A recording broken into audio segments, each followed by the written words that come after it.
Good morning, comrades. Welcome back to the channel. Welcome back to Apex. Welcome back, George. Welcome back, Bora, who is waiting there for some action to happen. The most exciting oil change we ever had. Now, you're probably going to ask the question, what are you going to do? You're going to do change on GT2 RS? You're going to change the oil on, of course, the Mark IV TDI. So, but how is the Mark IV TDI the oil change is going to be the most exciting? Well, as a matter of fact, about 2 months ago, I would say we made a video with George together explaining what type of oil we're running. And it was coincidental that Liqui Moly was the brand that we were using for the most of it, for the convenience reasons, for the reasons because it was the oil that was approved by most manufacturers. You can find out all about it in case you missed this video. And then we did some posts on Instagram, and eventually Liqui Moly actually contacted us. And simple story was, hey, you want to collab, bro? And we're like, well, we're already using your product, so might as well say yes. So that is so awesome. And basically they said, like, so, okay, you want some oil? We said, well, all the cars are covered already because we already have your oil because we're using it. But we could use something for our shit boxes. Hey. We can use some for our other supercars. Better? Better. Okay. So since my car is getting new engine and has had already an oil change recently, we're going to do it on George's Golf. Basically, Liqui Moly sent us a big oil supply for our army of Mark IVs, but on top of that, they said, maybe you want to have something else. So there is so much cool stuff that they sent us, so quickly going to walk you through it. We have, of course, the oil for the diesel oil, and later on we're going to explain you, well, how often you should change it on your Mark IV, because we haven't covered that in our previous oil video. Window cleaner, very important, especially in summer days with when you have all the bugs. I think in the winter it's not that important, except for salt. But that's like a very big thing. You would see also, especially in the vlogs, whenever people would, when the cars would come in, we would always do a splash and dash. And by dash, we're referring to cleaning the windows. So that's going to be very handy. What's that? Silicone spray. Silicone spray, yeah. But I mean, what's it for? You just like to... Loads of stuff. You can use it on the door rubbers for the winter. You use it on like the sunroof runners. Yeah. You can use it on the door hinges, stuff like that. So yeah, okay. It's pretty just an all-purpose silicone spray. Yeah. It's pretty cool. This is very, very convenient with taxi operation and just in general helmet cleaner, especially in the current world situation climate when you need to take the hygiene more seriously. So I think that is cool. We have a box of that, and it's with citrus smell. It actually smells quite nice to me. Yeah, it does. It does. You'd think it would smell chemically, but it doesn't. It smells quite good. So. Now, of course, we only have supercars here, but if we would have some shit boxes, then that would be very... I mean, useful. I'd be more worried about the McLarens leaking oil than the Golfs, to be honest. So, yeah, I'll probably say the other way around. Actually, that's true. Yeah, oil remover or stain remover. Which is actually quite good. We've used it on this floor already because we had a leak on one of the other cars, and it does a good job. Yeah, does a very good job. That's awesome. And the E30 has been, well, there was a small... Yeah, luckily we put a tray down for that. But yeah, but mostly McLarens, so that's yeah. That's the anti-McLaren spray. Anti-McLaren spray. Or you should come actually complimentary when you buy a McLaren. Yeah, it should, yeah. Maybe we'll suggest that. Ceramic... so it's for freezing the nuts. So when you've got a nut that's seized, or a bolt that's seized, you spray this on. That's how we make blue balls. Yeah. I wasn't ready for Misha's bad jokes. But yeah, you use that on like seized nuts and stuff. So yeah, it's pretty cool. Cool. Well, if you weren't ready for my bad jokes, then I can make a joke that you're on glue. We have actually super glue. A box full. I'm leaving. This is actually pretty funny because when we're like making a list of stuff that could be handy, we're like, okay, yeah, glue might be handy, and we have like a box of like 50 of them. Yeah, because I buy one for the workshop, and then it's like, where's the glue gone? I need to. Okay, it's gone. It's in the office, and the office have used it all. And I'm like, brilliant. We have, oh yeah, air conditioning refreshener, which is more, yeah. So we've had in the summertime, obviously, your air conditioning's on constantly. Like the M4 began to kick up a little bit, and yeah, so we got a few of them to freshen it up. That's cool. It gets rid of all the bacteria in the thing as well, in the system. Silicone paste? Silicone, so this is basically for sealing, like, this will be using this on the E30. So when we strip the E30 engine, it's for... the gasket. It's an instant gasket, yeah, basically. Yeah. So we can use that. I also use this on exhaust systems, which when I put like the starlet back together, when you have two flanges, I usually use silicone sealer or high temperature sealer because it seals a lot better than that crap flaky paste. And then we have brake fluid. Speaks for itself, I guess. Yep. So we're yet to test it 100% because we got it at the end of the season. But I've put it in this, so I had to take a caliper off and change the caliper. And it's a real R&D vehicle, a real hypercar, supercar. So if it works on the Mark IV... Well, yeah, you kind of rely on the brakes quite a lot. When you come out of Australian quotes into Arenberg in this car, it's a bit hairy. So yeah, it works fine so far, but we're yet to test it. So next season we'll give it a good going through and see how it is. Yeah. But I have no doubts it should be fine. Cool. Then we have here something that Pete was very excited about. Yep. This is oil for the Honda. I mean the lawnmower. Well, let's not go there. I owned a Honda, so it's fine. So yeah, that's for the lawnmower, which is pretty cool. Yeah, yeah. We can give that an oil change, which has never been done. Oh. So it's like a longer life oil than it is on the Mark IV. I think so. Yeah. Yeah, maybe. Coolant for the BMW or BMWs.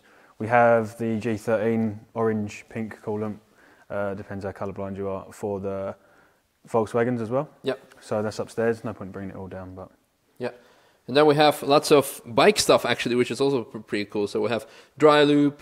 We have wet lube. What's the difference between dry and wet lube? No idea. Ask Tim, he's the bike specialist. Oh yeah, Tim Morley Bike Specializations. Chain spray, tire fix, again something, chain cleaner, and just a bike cleaner in general for Robert's bikes. Bikes because him and Tiffany have on my bike, and also Apex bike, because in case you missed it, Apex is going to get a Greyp as well. I'm not going to go too much into detail about that. Check out the video description below where we announce it. And now, I guess, move on to the Mark IV. But overall, I must say, there was one more thing actually. I believe we have de-icer come in as well. De-icer, exactly. Which is obviously thinking. We have copper paste in a tube, which is much cleaner than in the pot with a brush. Yeah. Which you can see is filth. So easier to use. What else do we have? Oh, we have compressor oil as well, which is coming. So we do an oil change of compressor. Yeah. So noticed it started getting a little bit loud lately, so I thought, we better check.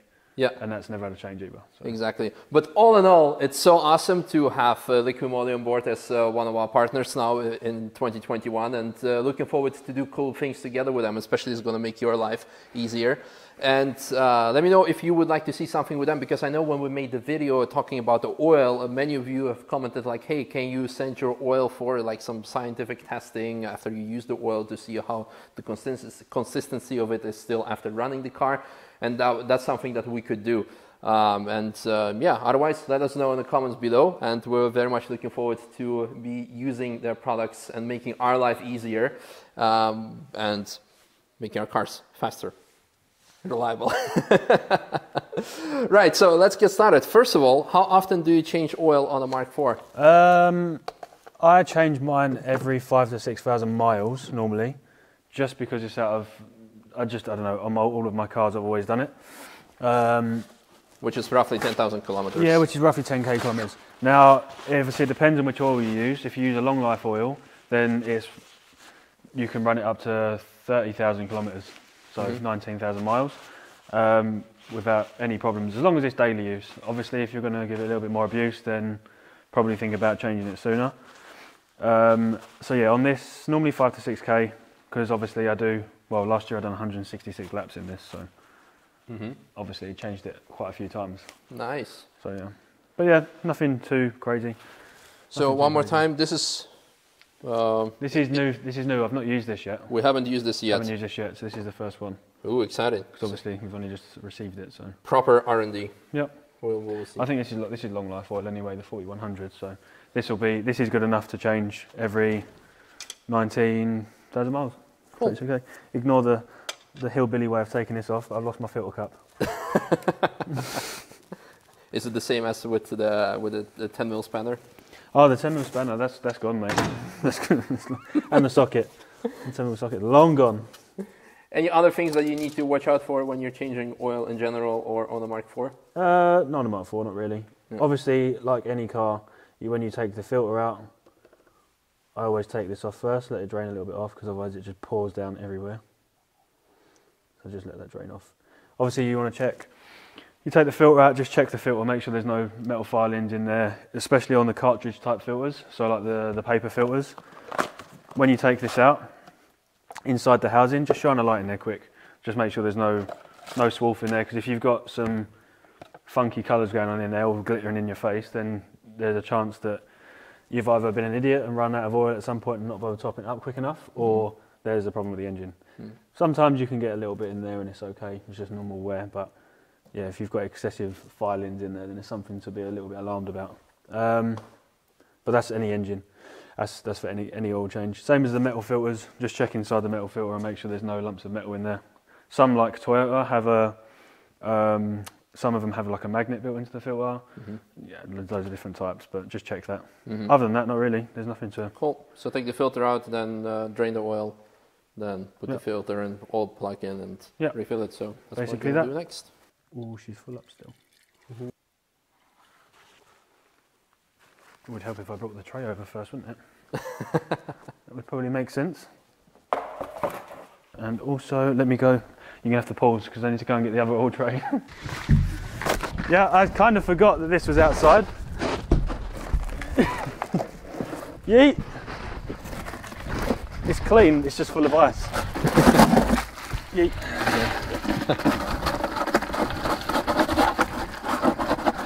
We cleaned it out and then left it outside, and then it snowed and we was off for Christmas, so.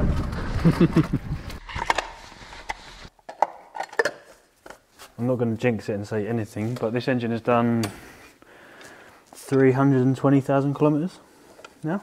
Nice. On to many more. 194,000 miles, I think that is. Right, that's off, that's off. Right, let's go up.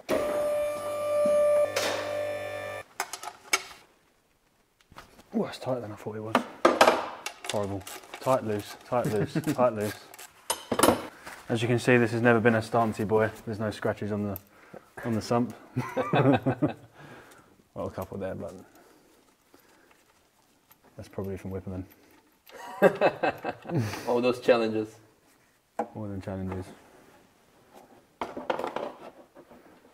This is where it's mega awkward, and we go, oh look, the oil's metallic. Where is Bora when you need him with the camera? He's probably eating a baguette somewhere. Are these the same tires that we used for our winter lap, or like the first lap? So these were brand new on that video, and now look, they're almost on the wear bars on the insides. So maybe that should be changed pretty soon. Yeah. The rears are mint though, and I still have more traction than Ian in the snow, which is up to you if you want to talk about it. Yeah, go on. Wait a minute. Send it and left down a little bit. It's the only way you're getting out.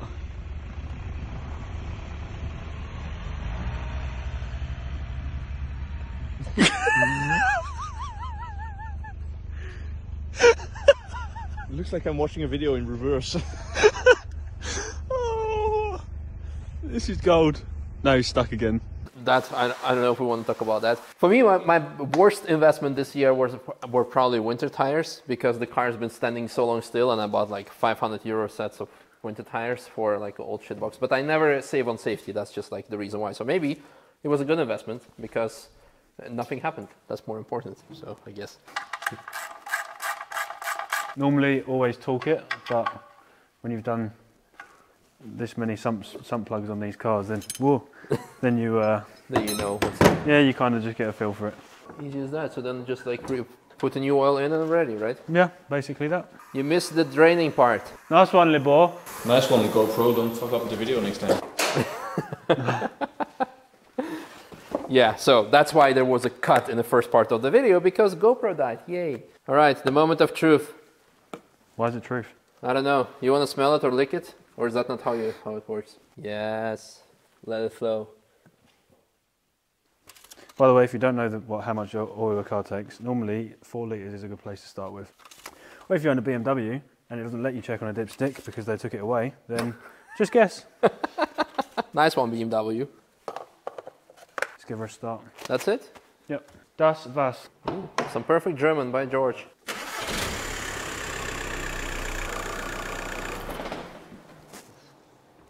That's it? It sounds rough. It's no anti-shudder valve. Halfway. Boy, get ready. Speedy boy. Ah! Oh yeah, some angles. Well, speaking of angles, I hope you guys enjoyed today's angles. That's pretty much it. That you learned something, how to change oil on your Mark IV.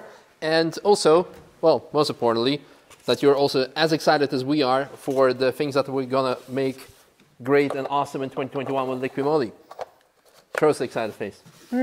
Yes. Drop the hood, bonnet. No? Ooh. Can I?